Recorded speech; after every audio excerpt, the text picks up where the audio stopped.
নমস্কার বন্ধুরা, আমি নন্দিনী। আপনারা দেখছেন Indian blogger Nandini. Indian blogger Nandini চ্যানেলে সকলকে স্বাগত জানাই। আগামীকাল শুক্রবার 28শে আগস্ট 2026 পবিত্র রাখি বন্ধন। কিন্তু এইবারে রাখি নিয়ে রয়েছে একটি গুরুত্বপূর্ণ বিষয়। পূর্ণিমা তিথি এই বছর দুদিন থাকলেও রাখি বন্ধন উৎসব কিন্তু একদিনই পালিত হবে।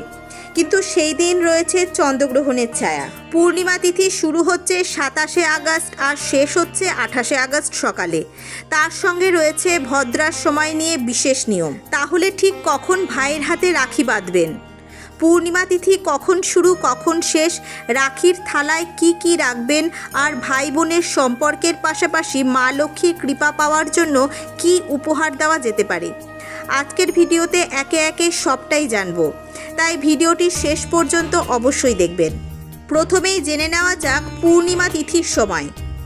পূর্ণিমার পূর্ণিমা তিথি শুরু হচ্ছে 27শে আগস্ট 2026 বাংলার 9ই ভাদ্র 1433 বৃহস্পতিবার দিবা 8:43 থেকে। পূর্ণিমা তিথি সমাপ্ত হচ্ছে 28শে আগস্ট 2026 বাংলার 10ই ভাদ্র 1433 শুক্রবার দিবা 9:28। তাহলে 27শে আগস্ট কেন রাখি বাঁধা যাবে না? কারণ 27শে আগস্ট পূর্ণিমা থাকলেও সেই দিন ভদ্রার বিষয়টি রয়েছে। তাই শাস্ত্রীয় নিয়মে ভদ্রা পরিহার করে 28শে আগস্ট রাখি বন্ধন পালন করাই অধিক গ্রহণযোগ্য। সেই কারণেই এই বছর রাখি বন্ধন পালিত হবে 28শে আগস্ট। এবার আসি ভদ্রাকালের কথায়। পঞ্জিকা অনুসারে ভদ্রাকাল 27শে আগস্ট সকাল থেকে রাতের মধ্যে শেষ হয়ে যাচ্ছে। ফলে 28শে আগস্ট সকালে রাখি বাঁধার সময় ভদ্রার বাধা থাকছে না। অর্থাৎ 27 এবং 28 তারিখ পূর্ণিমা তিথি উপস্থিত থাকলেও রাখি উৎসবের দিন হিসেবে 28শে আগস্টকেই ধরবেন। তাই ক্যালেন্ডারে দুটো দিন দেখে কনফিউজ হবার কোনো প্রয়োজন নেই। এবার আসল প্রশ্ন, রাখি কখন বাঁধবেন? 2026 সালে 28শে আগস্টের জন্য পঞ্জিকা অনুসারে শুভ সময় দেওয়া রয়েছে সকাল 5:57 থেকে সকাল 9:48 পর্যন্ত। পূর্ণিমা তিথিও ওই সকালেই শেষ হচ্ছে।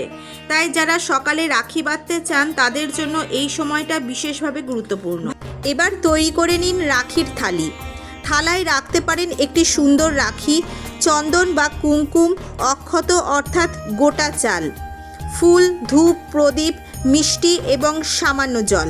অনেকে থালায় হলুদ, দূর্বা এবং অন্যান্য শুভ উপকরণও রাখেন। রাখি বাঁধার আগে ভাইকে পরিষ্কার আসনে বসিয়ে প্রথমে ঈশ্বরের কাছে প্রার্থনা করবেন। তারপর কপালে তিলক দিয়ে অক্ষত লাগিয়ে প্রদীপ বা আরতি করে ডান হাতে রাখি বাঁধবেন। এরপর মিষ্টি খাইয়ে ভাই বোন দুজনেই একে অপরের সুখ, সুস্বাস্থ্য ও মঙ্গল কামনা করবেন। রাখি বাঁধার সহজ পদ্ধতি। চলুন খুব সহজ করে পুরো পদ্ধতিটা আবার বলি।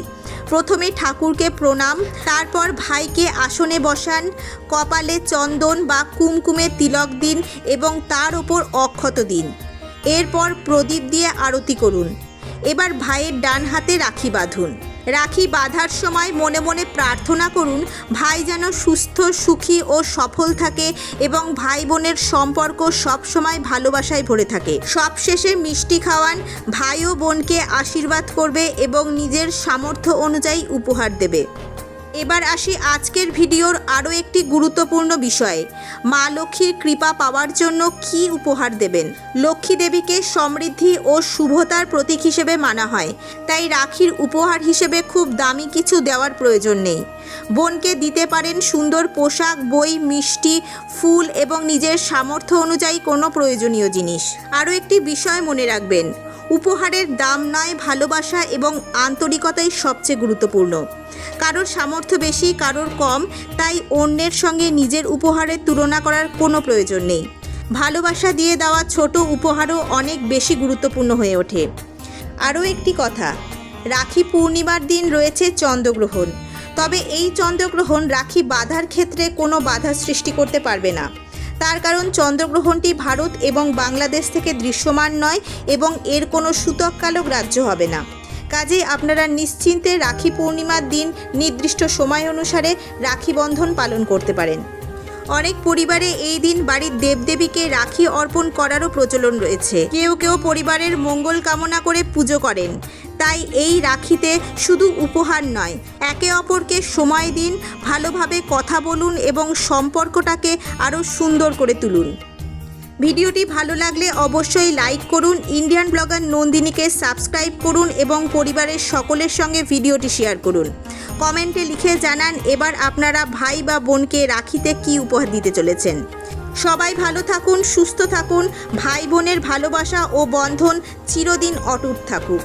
শুভ রাখি বন্ধন। নমস্কার।